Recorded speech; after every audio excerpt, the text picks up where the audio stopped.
오늘 하나님께서 우리에게 주신 말씀은 베드로후서 3장 1절부터 7절까지 말씀입니다. 같이 읽도록 하겠습니다. 시작. 그의 신기한 능력으로 생명과 경건에 속한 모든 것을 우리에게 주셨으니 이는 자기의 영광과 덕으로서 우리를 부르신 이를 알므로 말미암음이라. 이로써 그 보배롭고 지극히 큰 약속을 우리에게 주사 이 약속으로 말미암아 너희가 정욕 때문에 세상에서 썩어질 것을 피하여 신성한 성품에 참여하는 자가 되게 하려 하셨느니라. 그러므로 너희가 더욱 힘써 너희 믿음의 덕의 지식을, 지식의 절제를, 절제의 인내를, 인내의 경건을, 경건의 형제 우애를, 형제 우애의 사랑을 더하라. 아멘.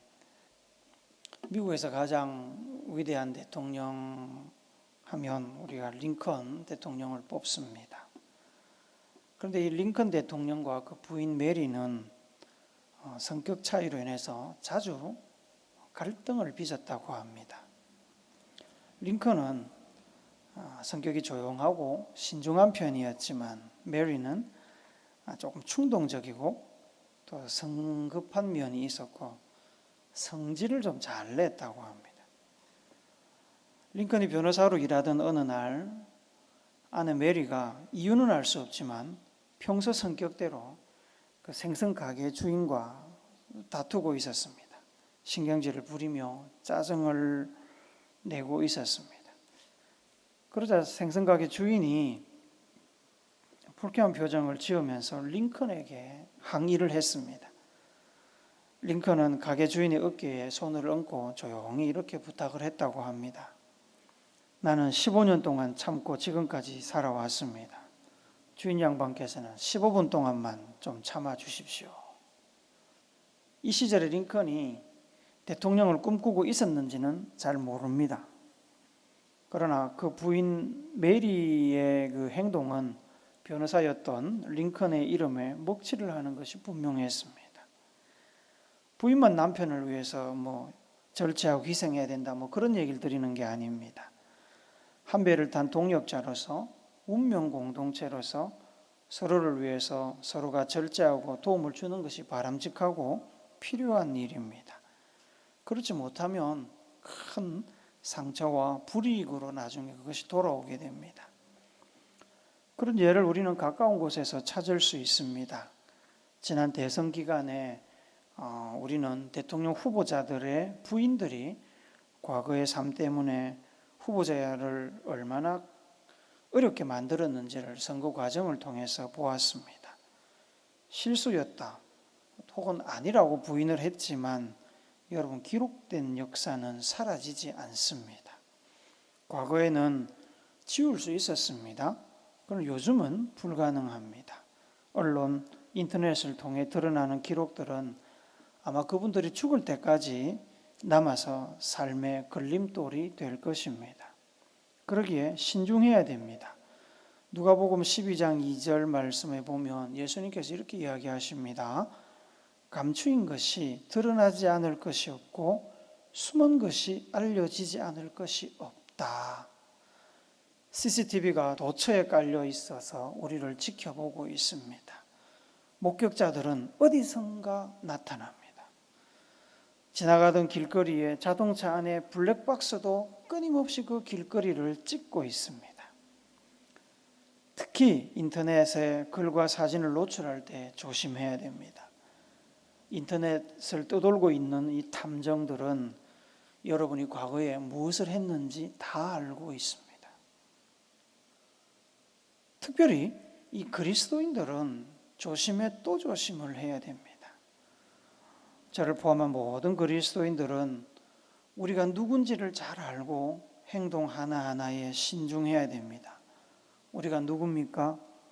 우리가 바로 이 땅에서 그리스도 예수님의 편지요, 향기요, 대사입니다. 고린도후서 2장 15절 말씀 같이 봅시다. 시작. 우리는 구원받은 자들에게나 망하는 자들에게나 하나님 앞에서 그리스도의 향기니, 향기는 그 향기를 내는 꽃이나 과일이나 혹은 사람을 생각나게 합니다. 장미향은 장미를, 레몬향은 레몬을 생각나게 하지요. 우리의 삶이 예수님을 생각나게 하는 향기라는 겁니다. 고린도후서 3장 3절도 봅시다. 시작. 너희는 우리로 말미암아 나타난 그리스도의 편지니 이는 먹으로 쓴 것이 아니요 오직 살아계신 하나님의 영으로 쓴 것이며 또 돌판에 쓴 것이 아니요 오직 육의 마음판에 쓴 것이라. 편지는 그 편지를 보낸 사람의 마음과 뜻을 전달합니다. 편지의 내용에 따라 받는 사람은 편지를 보낸 사람을 이제 판단을 하게 되지요.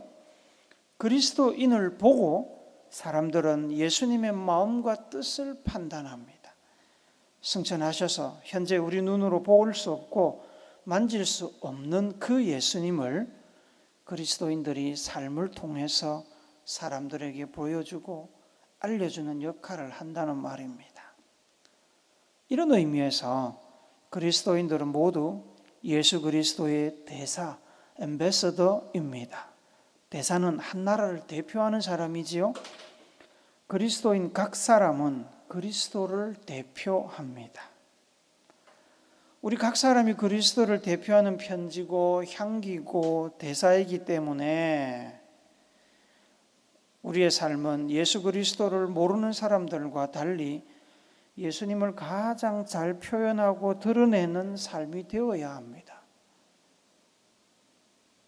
만약에 우리의 삶이 예수님을 제대로 드러내지 못하면 어떤 일이 일어날까요? 사람들은 우리의 모습을 보면서 예수님을 오해하게 됩니다. 예수님에 대한 잘못된 정보가 전달된다는 말입니다. 우리를 통해서 예수님에 대해서 잘못된 정보를 받은 사람들은 평생 예수님을 오해하고 혹은 그 오해로 인해서 예수님을 비난하고 외면하면서 살게 됩니다. 예수님께서는 이러한 참사, 이러한 비극을 막기 위해서 3절에 보니까 생명과 경건에 속한 모든 것을 예수를 믿는 사람들에게 주셨다고 이야기합니다. 예수님은 예수님을 그리스도로 믿는 사람들에게 생명과 경건에 속한 모든 것을 주셨습니다. 생명, 곧 영생을 주셨습니다. 그래서 우리는 영생을 얻을 수 있는 겁니다. 영생에 필요한, 생명에 필요한 모든 것을 주셨기 때문에 우리는 영생을 얻을 수 있는 겁니다. 또한 예수님께서는 경건한 삶을 사는 데 필요한 모든 것을 주셨다고 기록합니다. 경건한 삶이 뭡니까? 경건한 삶은 예수님을 제대로 드러내고 하나님을 기쁘시게 하는 삶입니다. 예수님께서 생명과 경건에 속한 모든 것을 주지 않았다면 우리는 결코 영생을 얻거나 경건한 삶을 살 수 없습니다.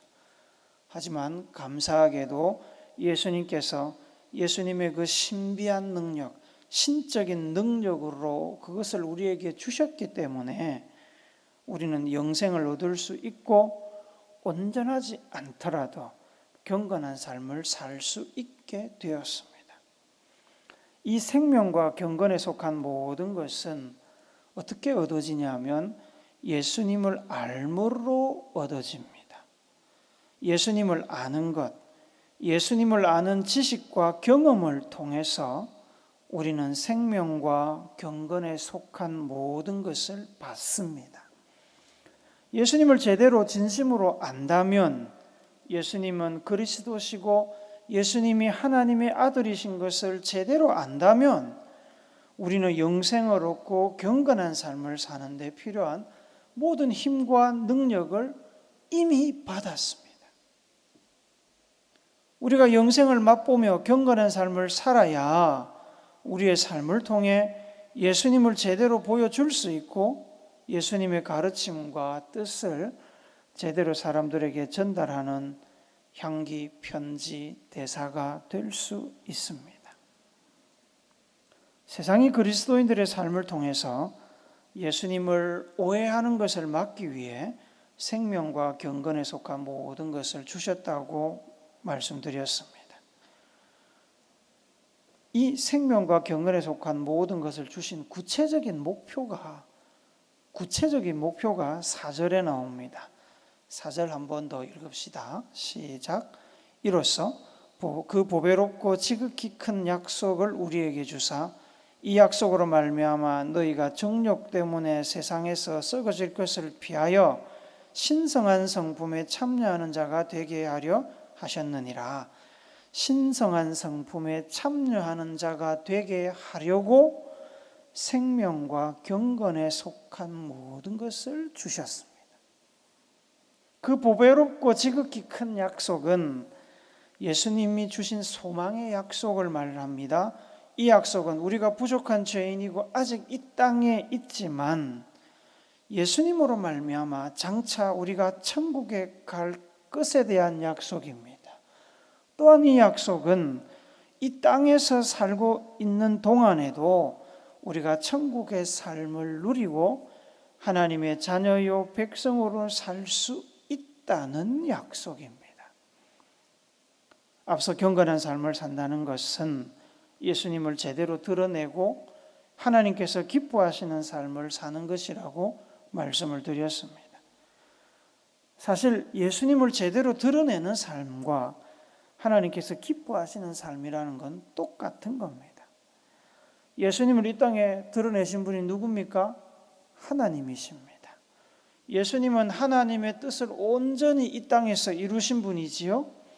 십자가에 매달려 죽으시면서도 하나님의 뜻을 다 이루신 예수님을 하나님은 가장 기뻐하시고 우리가 그 예수님을 닮는 것을 가장 원하십니다.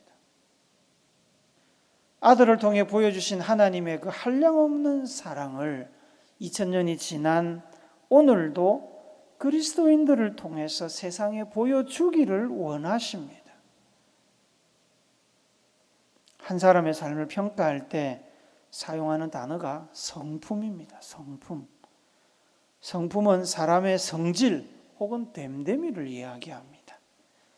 영어로는 캐릭터라고도 쓰고 퍼스널리티라고도 쓰고 네이처라고도 표현합니다. 이 성품은 한 사람에 대한 종합적인 평가입니다.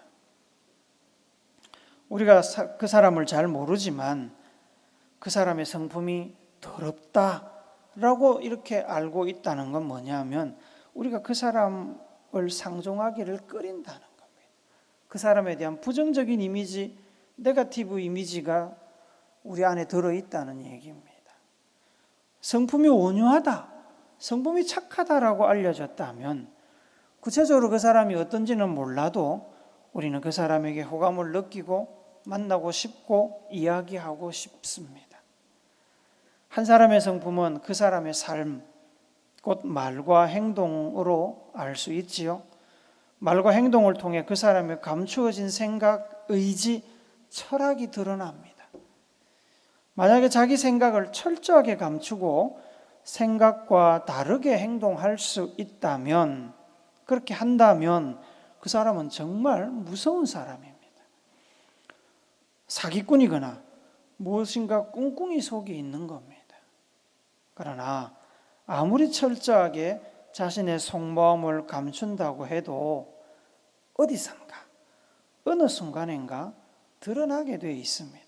사람은 완벽할 수 없습니다. 우리가 어떤 삶을 사는지는 우리의 말과 행동, 곧 우리의 성품을 통해서 다 드러납니다.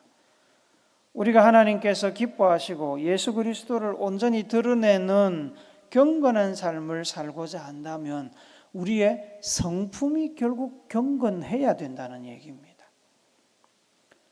성경은 그것을 뭐라고 금방 표현했냐면 신성한 성품이다 라고 표현을 했습니다. 이 신성한 성품의 모델은 누굴까요? 예수님이죠. 우리의 성품 형성의 목표는 예수님의 성품을 닮는 것입니다. 예수님을 닮는 성품, 예수님을 생각나게 하고 드러나는 성품이 곧 신성한 성품입니다. 신성한 성품을 실천하며 살게 하려고 본문의 표현을 빌리자면 신성한 성품에 참여하게 하려고 예수님께서는 우리에게 생명과 경건에 속한 모든 것을 주셨습니다. 그런데 우리가 생명과 경건에 속한 모든 것을 받았음에도 경건한 삶을 살지 못하는 것은 왜 그럴까요? 그것은 우리가 본능적으로 우리의 욕심과 정욕을 따라 살려고 하기 때문입니다. 예수님의 생각, 예수님의 가르침, 예수님의 뜻과는 다른 세상의 가치와 가르침, 우리의 본능을 따라 살려고 하기 때문에 우리는 예수님의 그 신성한 성품에 참여하지 못하는 겁니다. 두 주인을 섬길 수 없듯이 우리는 세상과 예수님을 동시에 만족시키면서 살 수는 없습니다. 정욕을 따라 살면 세상에서 썩어질 것들밖에 얻지 못합니다. 세상은, 우리의 욕심은 끊임없이 이 땅에 있는 것을 추구하죠. 영원한 것을 추구하지 않습니다. 영원하기를 바라지만 그 영원한 것을 얻을 수가 없습니다. 왜 그렇습니까? 영생의 주인이신 하나님과 예수님을 모르는데 어떻게 영생을 얻겠습니까? 어떻게 영원한 것을 얻겠습니까? 예수님도 그것을 주지 않습니다. 이러한 세상의 욕심과 정욕에 빠지지 않으려면 우리는 적극적으로 신성한 성품을 가지고 경건한 삶을 살기 위해서 노력해야 됩니다. 그래서 사도 베드로는 성도들에게 신성한 성품에 참여하는 자가 되기 위해서 힘써라고 권고합니다. Do your best. Do your best. 힘써라. 그 신성한 성품이 구체적으로 어떤 것이고 연약하고 부족한 우리가 어떻게 그 신성한 성품을 삶 가운데 이룰 수 있는지를, 그 답을 오늘 5절부터 7절이 우리에게 말씀해 주고 있습니다. 한 번 더 우리 5절부터 7절을 읽습니다. 시작. 그러므로 너희가 더욱 힘써 너희 믿음의 덕을, 덕의 지식을, 지식의 절제를, 절제의 인내를, 인내의 경건을, 경건의 형제의 우애를, 형제의 우애의 사랑을 더하라. 예수님의 편지요 향기요 대사가 된 성도들이 갖춰야 될 신성한 성품, 예수님으로부터 배우고 본받아야 될 성품은 믿음, 덕, 지식, 절제, 인내, 경건, 형제, 우애, 사랑입니다. 이 요소들이 하나 된 성품입니다. 한꺼번에 얻을 수 없을지도 모릅니다. 얻을 수도 있습니다. 불가능하지는 않겠죠. 그러나 쉽지 않습니다. 성품은 예수를 믿는다고 바로 만들어지는 것이 아니기 때문에, 성품은 다듬어가는 것이고 쌓아가는 것이기 때문에 그렇습니다. 그래서 성경도 이것들을 한꺼번에 다 받으라고 이야기하지 않고 믿음의 덕을 세우고 그 덕에 지식을 더하고 그 지식을 절제하고 절제의 인내를, 인내의 경건을 이렇게 차근차근 우리에게 던져주고 있습니다. 성도들과 예수님 사이의 관계의 시작이 어디입니까? 믿음이죠. 믿음에서 출발합니다. 믿음에서 출발해서 어디에서 끝났는가? 사랑에서 끝이 납니다. 예수님과 성도들을 잇는 연결고리가 바로 믿음입니다. 믿음이 없으면 예수님과 관계도 없고, 예수님과 관계가 없으면 예수님을 닮을 필요도 없고 닮을 수도 없습니다. 믿음을 통해서 생명과 경건에 속한 모든 것을 받은 사람만이 하나님이 요구하시는 신성한 성품에 참여할 수 있고, 신성한 성품을 가져야 경건한 삶을 살고 예수님을 제대로 드러낼 수 있습니다. 믿음이 없는 사람이 믿음 이외의 다양한 성품들을 가지고 있는 경우가 많이 있습니다. 그런데 그것은 그리스도인의 성품이 아닙니다. 그것은 단지 우리의 DNA 속에 새겨진 하나님의 형상일 뿐입니다. 신성한 성품은 믿음에서 출발합니다. 믿음에서 출발한 이 신성한 성품은 믿음을 구체적인 행동으로 표현하는 덕으로 올라갑니다. 이 덕은 굿네스라고 합니다. 선입니다. 덕은 하나님을 기쁘시게 하고 하나님께서 인정하시는 선한 행동입니다. 히브리서 11장 6절 말씀해 보니까 믿음이 없이는 하나님을 기쁘시게 하지 못한다라고 말씀합니다. 믿음에서 나오는 선한 행동들. 그래서 믿음을 따라 행하는 그 선한 행동이 하나님을 기쁘시게 합니다. 야고보서는 행함이 없는 믿음은 죽은 믿음이라고 했지요. 믿음의 덕이 따라와야 그 믿음이 진짜 믿음됨을 증명하는 겁니다. 그리고 이 덕에는 반드시 지식이 있어야 됩니다. 지식은 학교에서 배우는 그 지식 말고요.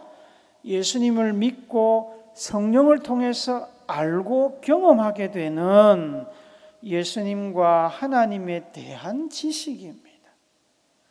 성경이 우리에게 가르쳐주는 지식입니다. 잘못된 지식은 믿음을 한쪽으로 치우치게 만들거나 혹은 믿음을 타락시킵니다. 믿음에 근거한 좌우로 치우치지 않는 온전한 지식에서 우리가 어떻게 살아야 할지를 판단하는 능력이 나오는 겁니다. 그리고 이 지식에 절제가 없으면 우리는 방종으로 흐를 수 있습니다.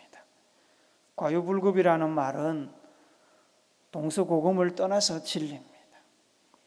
무엇이든지 적절한 때에 적절한 행동이 필요하지요. 진리를 가지고 있다고 아무렇게나 아무 데서나 쏟아내는 것이 적절하지 않습니다. 사람들이 그걸 받아들이지 않습니다. 옳게 여기지 않습니다. 지식을, 진리를 적절하게 잘 사용할 수 있는 힘과 그 능력이 절제입니다. 절제. 해야 할 일과 하지 말아야 할 일을 구분하고 우리의 삶을 통제하려면 절제가 있어야 됩니다.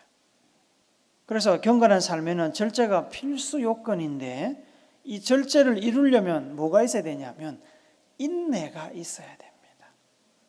참고 기다리는 것, 시간을 견디는 힘이 인내입니다. 전장에서 저격수가 적을 죽이기 위해서 매복하고 있을 때는 들키지 않기 위해서 꼼짝하지 않고 있어야 됩니다. 손과 발이 건질거리고 당장이라도 화장실에 가고 싶고 밥도 먹고 싶지만 참고 기다려야 됩니다. 적절한 때가 올 때까지, 목표물이 시야에 들어올 때까지, 그래서 방아쇠를 당길 수 있을 때까지 기다려야 됩니다. 비가 와도 밤이 되어 기온이 떨어져도 기다려야 됩니다. 고통이 오고 박해가 와도 기다려야 됩니다. 이것이 인내입니다. 인내하지 못하면 절제할 수 없고 절제하지 못하면 경건한 삶을 이룰 수 없습니다. 절제와 인내를 통해서 우리는 하지 말아야 할 일을 하지 않게 되고 죄에서 벗어나 믿음을 지키고 하나님과 친밀한 교제 안에 있게 됩니다. 이 하나님과 친밀한 교제 안에 있는 그리스도인의 상태, 그래서 하나님과의 친밀한 교제 안에서 예수님을 닮아가는 그 상태가 경건입니다. 경건. 이렇게 경건한 삶을 사는 사람은 예수님의 최종적인 지상 명령에 도달할 수 있는데 그것이 사랑입니다. 우리가 잘 알고 있는 사랑입니다. 사랑은 형제 우애와 사랑으로 다시 나눕니다. 형제 우애는 거짓 없는 진실함과 신뢰, 우정, 형제애를 말합니다. 사랑은 신뢰관계를 넘어서 예수님처럼 생명을 줄 수 있는 희생과 헌신의 단계를 말합니다. 베드로전서 1장 22절 말씀을 우리 함께 봅시다. 시작. 너희가 진리를 순종함으로 너희 영혼을 깨끗하게 하여 거짓이 없이 형제를 사랑하기에 이르렀으니 마음으로 뜨겁게 서로 사랑하라. 예수님께서도 요한복음 13장 34절 35절 말씀에서 같은 당부를 하셨습니다. 읽어봅시다. 시작. 새 계명을 너희에게 주노니 서로 사랑하라. 내가 너희를 사랑한 것 같이 너희도 서로 사랑하라. 너희가 서로 사랑하면 이로써 모든 사람이 너희가 내 제자인 줄 알리라. 사랑이 모든 신앙생활, 경건생활, 신성한 성품, 하나님 나라와의 예수님의 희생과 부활의 결론입니다. 결론. 그래서 바울은 고린도전서 13장에서 사랑이 가장 중요하고 사랑이 없으면 그 앞에 있는 것들은 다 가치가 없다고 아예 단언을 하고 있습니다. 다 읽을 수 없지만 우리 고린도전서 13장 1절부터 3절 말씀 우리 같이 읽도록 하겠습니다. 시작. 내가 사람의 방언과 천사의 말을 할지라도 사랑이 없으면 소리나는 구리와 울리는 꽹과리가 되고 내가 예언하는 능력이 있어 모든 비밀과 모든 지식을 알고 또 산을 옮길 만한 모든 믿음이 있을지라도 사랑이 없으면 내가 아무것도 아니요 내가 내게 있는 모든 것으로 구제하고 또 내 몸을 불사르게 내어줄지라도 사랑이 없으면 내게 아무 유익이 없느니라. 그리스도인의 신성한 성품의 결론은 사랑이고 사랑을 통해 세상 사람들은 예수님을 제대로 알게 됩니다. 사랑하는 우물교회 성도 여러분, 예수님을 제대로 드러내고 예수님의 뜻과 가르침을 온전히 전달하는 예수님의 편지와 향기와 대사가 되시기 바랍니다. 그렇게 하려면 여러분의 삶에 그리스도의 신성한 성품이 있어야 됩니다. 믿음으로 시작하는 신성한 성품은 덕, 지식, 절제, 인내, 경건을 거쳐서 형제 우애와 사랑에서 완성됩니다. 결론적으로 사랑을 실천하는 것이 그리스도인의 신성한 성품에 참여하는 것이고 그리스도인의 거룩한 삶입니다. 생명과 경건에 속한 모든 것을 이미 받으신 여러분, 예수님은 예수님의 신성한 성품을 삶 가운데 드러내는 힘과 능력을 우리에게 주셨습니다. 사랑할 수 있는 힘과 능력을 주셨다는 말입니다. 쉽다는 이야기가 아닙니다. 그러나 예수님이 주신 그 힘과 능력으로 할 수 있다는 말입니다. 사랑을 실천함으로 여러분의 삶을 통해서 예수님이 온전히 드러나고 전파되기를 우리의 삶의 본이 되신 예수님의 이름으로 축복합니다. 아멘.